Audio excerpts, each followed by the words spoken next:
Here we are at Farley's office. One cannot say that ethics play a very large role in his life. Look at the headlines pinned to the walls, like trophies of bad taste. Perhaps we will finally begin to understand the reasons for his persistence in tarnishing your reputation. Perhaps.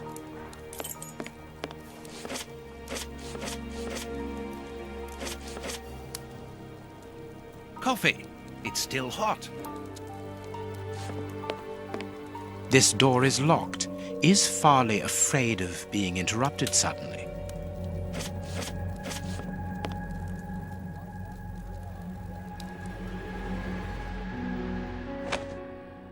A press card.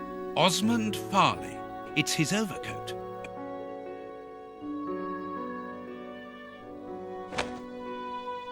Cigarettes. An ordinary, inexpensive brand. I must go out for a while, Miss Jean. I won't be long.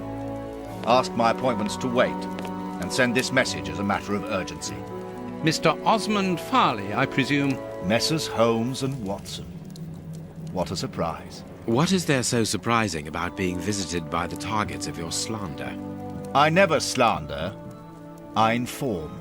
You will have to accept the consequences of these articles, Mr. Farley.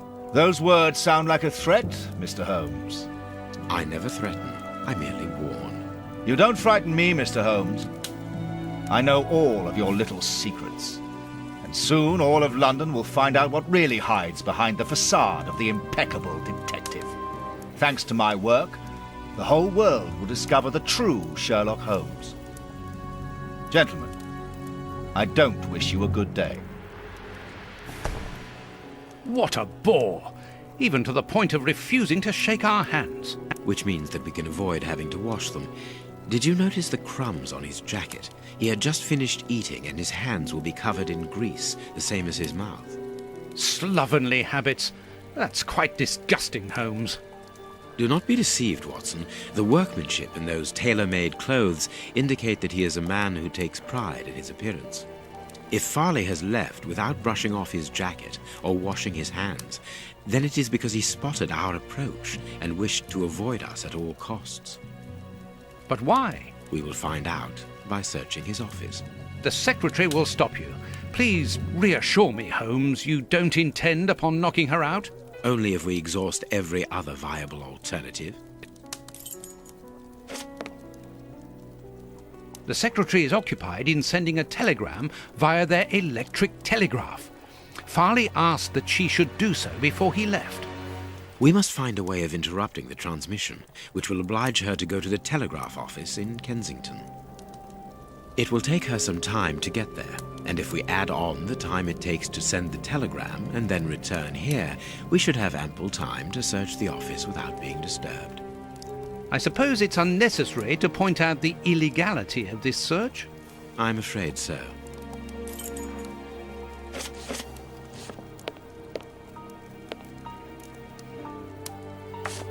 This hanger has a large iron hook.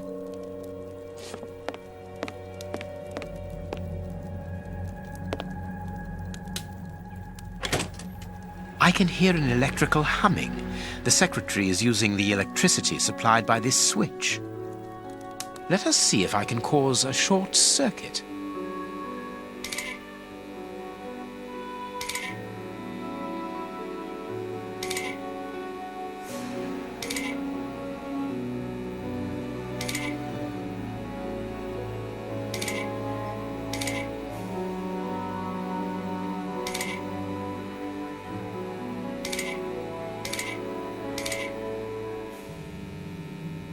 Let us see if I can cause a short circuit.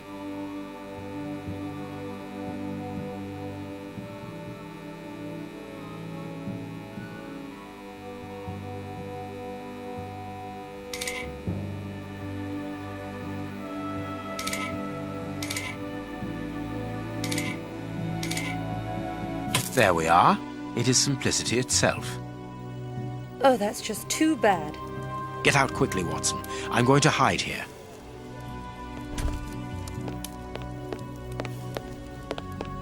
The way is clear.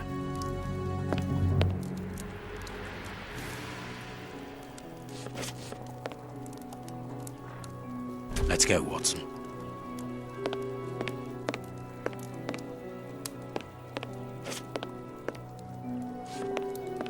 Here is Farley's secretary's telegram. Nothing special here.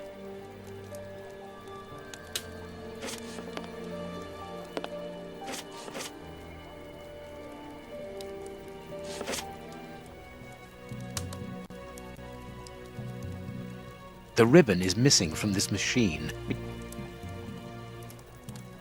A page of this notebook has been torn out. We can only see the title in shorthand and today's date. It's a message that the secretary must send urgently. I'm going to recopy it.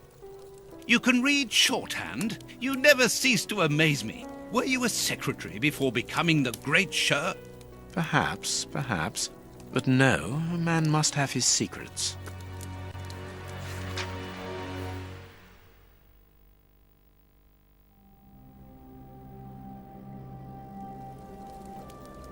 A makeup case with a good brush.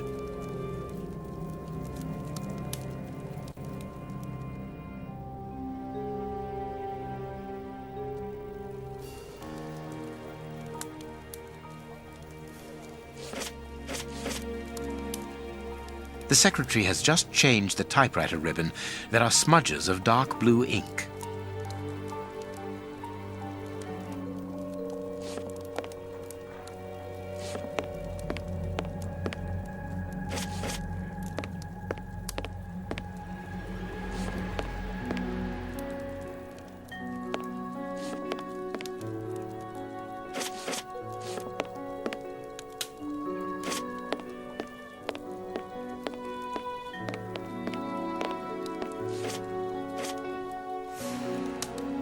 This armchair is out of place.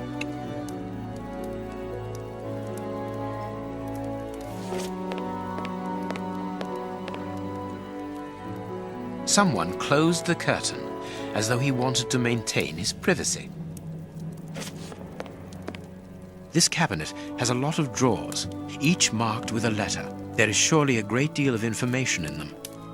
But we can't open all of them. We must know what we are looking for.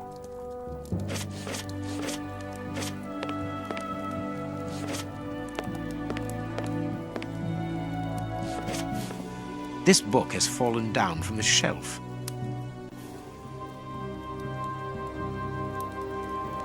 The Adventures of Sherlock Holmes. My word, it's my stories about your investigations. A real investigative reporter must have read them, my dear Watson.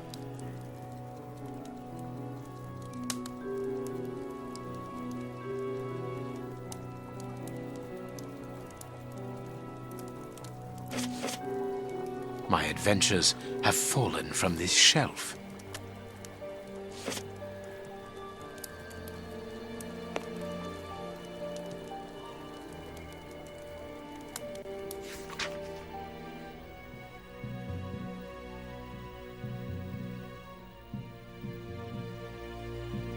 This paper only just escaped the flames. But who is this note about? And who wrote it? I will deal with it later.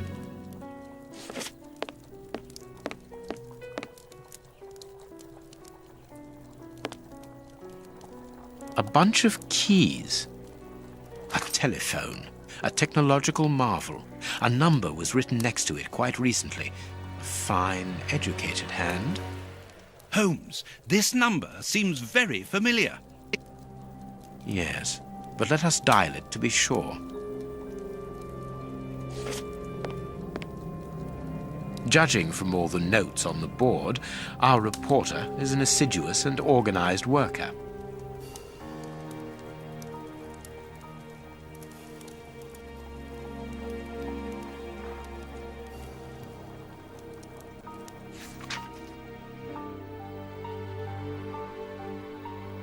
A photograph of Prince Woodville.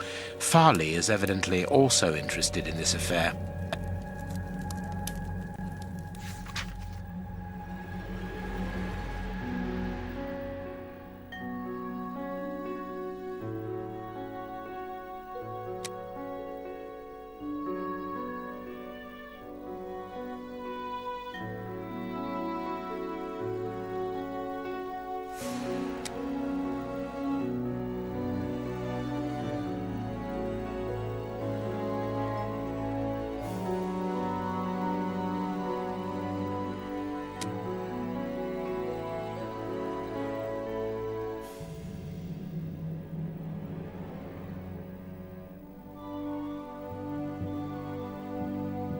Here's what is strange: an attack of collective insanity.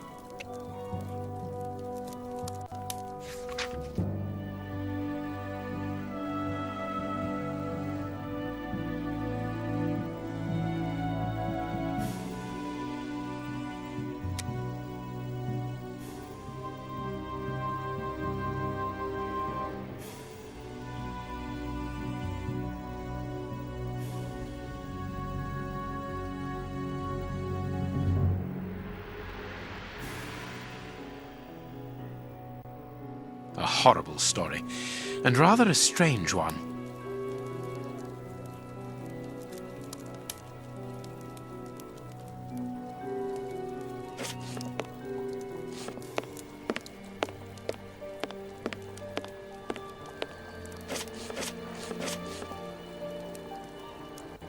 This ashtray is worth examining.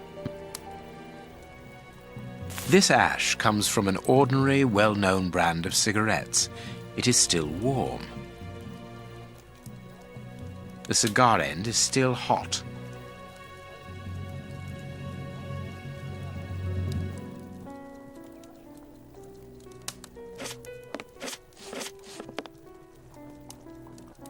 This ashtray is... This cigar is of a fine quality. It must be very expensive and difficult to obtain. And it is not even finished. What a waste. Farley was not alone when we arrived at his secretary's office. You are thinking of the owner of the cigar. Yes, the reporter smokes ordinary cigarettes. Can you smell the subtle scent of gingerbread? That is the characteristic odor of a Habano Clarissimo. Our mysterious visitor is a rich man, Watson. This category of Havanas is exorbitant, and I cannot imagine a cigar lover crushing out such a marvelous smoke before finishing it. Since we saw no one leaving the building, that must point to a secret exit somewhere. How are we going to find it? By retracing Farley's steps from the moment before we arrived. Look, this room is teeming with clues.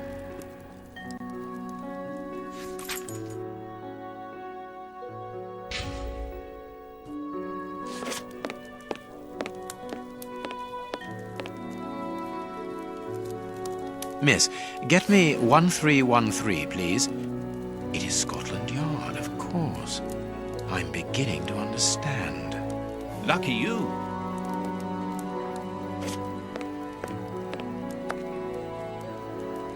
Our man left his sandwich unfinished.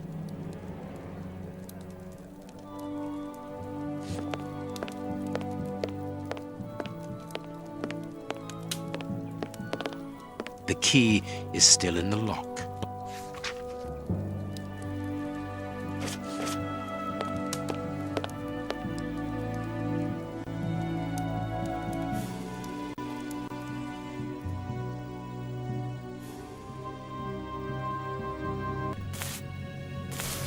I understand what you want to...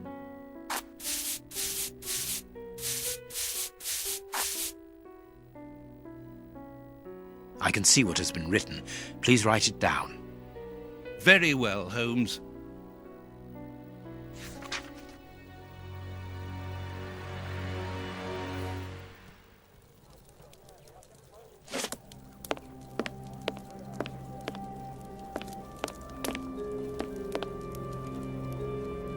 I wonder which drawer the secretary was interested in. The DF drawer. Of course, the one in the message that we deciphered from the secretary's desk blotter. There are a lot of cards. How to find the right one?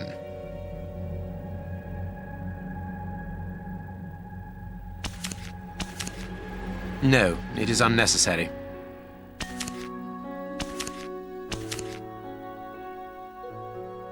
These blue stains come from an old typewriter ribbon. This card has been removed recently. This card has got grease marks on it. The reporter made them. Apparently he's making inquiries about Prince Woodville, too.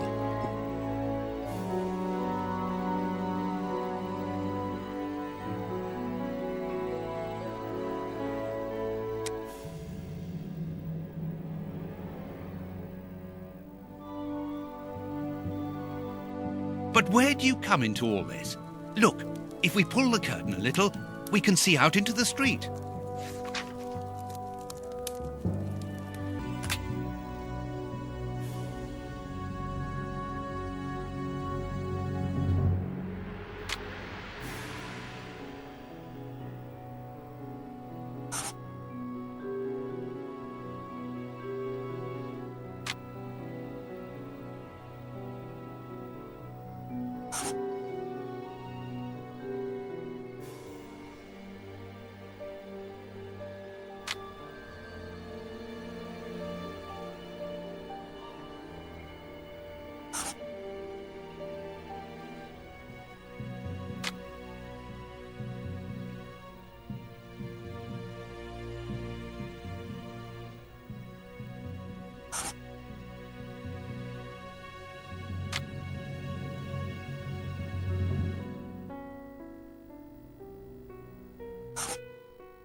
Farley consulted a card while he ate, which was given to him by his secretary just before she changed the ribbon on her typewriter.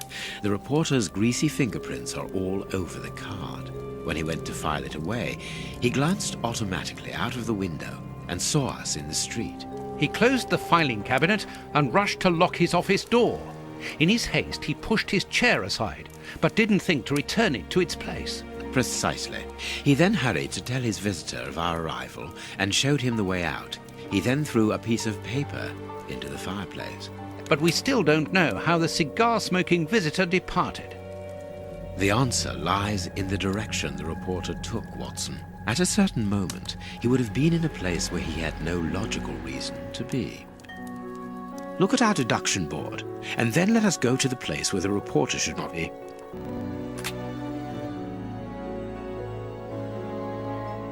Perfect.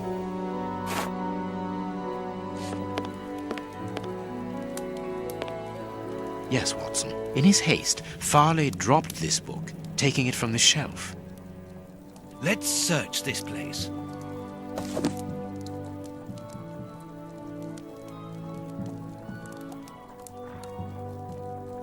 There's a control box built into the filing cabinet.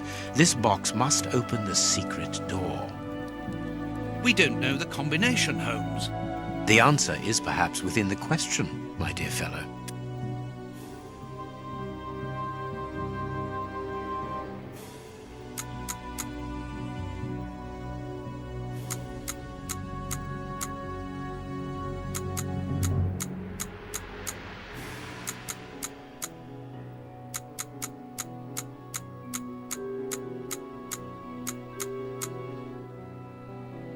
There we are.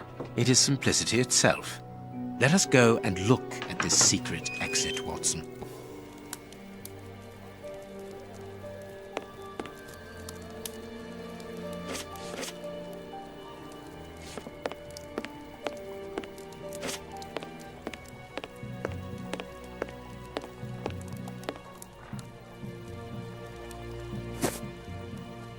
Chance has smiled upon us, Watson. This hat was almost certainly abandoned by our mysterious visitor.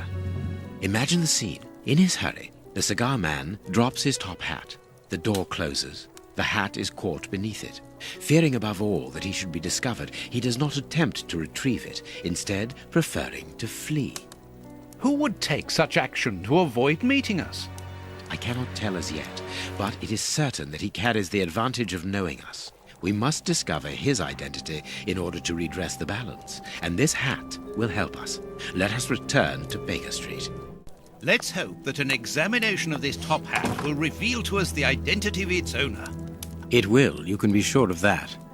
For once, I must insist that you allow me to work alone, Holmes. As you wish. Take your time. I will examine this hat at my work table. I will examine this hat at my work table.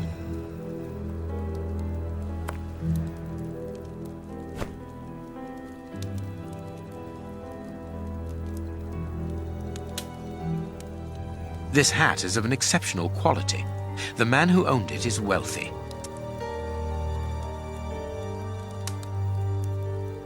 Heat marks and a strong smell of tobacco. A cigar smoker, which confirms that this hat belongs to the reporter's visitor. Someone has changed the ribbon for another, more modern one, which shows a certain taste for current fashions. Not a mistress, but someone who pays attention to details. This man is married.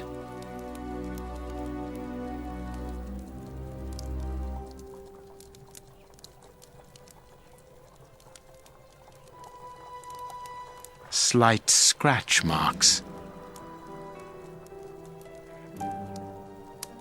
Slight scratch marks. The man wears glasses, and whenever he puts them on, he grazes the sides of his hat. This would suggest that he is educated and long-sighted rather than short-sighted. His hair is graying, and judging by the odor, he puts camphor on it. He is probably in his early 50s. This hat was made to measure by a well-known hatter located near the Old Bailey. I now have an excellent description of the man that I am looking for. The journalist's mysterious visitor is in a profession highly placed on the social scale. He is rich and married. He must have called Scotland Yard in Farley's presence. He frequents the law courts, from which he makes his purchases. This man is a judge. Let us look through my files to see if I can identify this judge. I have a memoir on the most influential judges.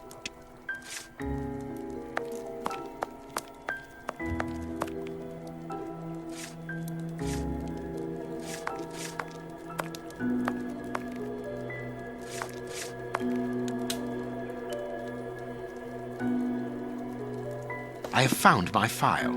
I must place it on my work table.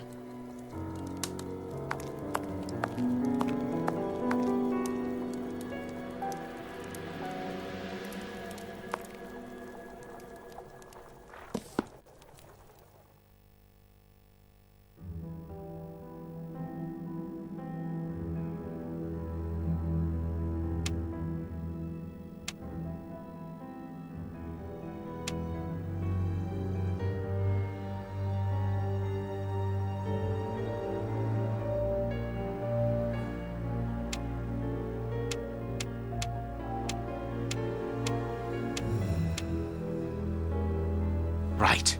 It is him, Judge Beckett. Have you discovered the top hat's secrets, Holmes? Watson, this hat belongs to Sir Coutts Beckett, a judge of the court at the Palace of Justice in London. A judge? Wait, did you say Sir Beckett? That name rings a bell. Yes, that's it. What an extraordinary coincidence. Holmes, I was reading something about him in the Globe Explorer only this morning. Decidedly, this Beckett seems to have solid ties with the gutter press. I bought it from a rascal who ran off without giving me my change. I'm sure that I've seen him before, and... Spare me the details, Watson. Show me the article.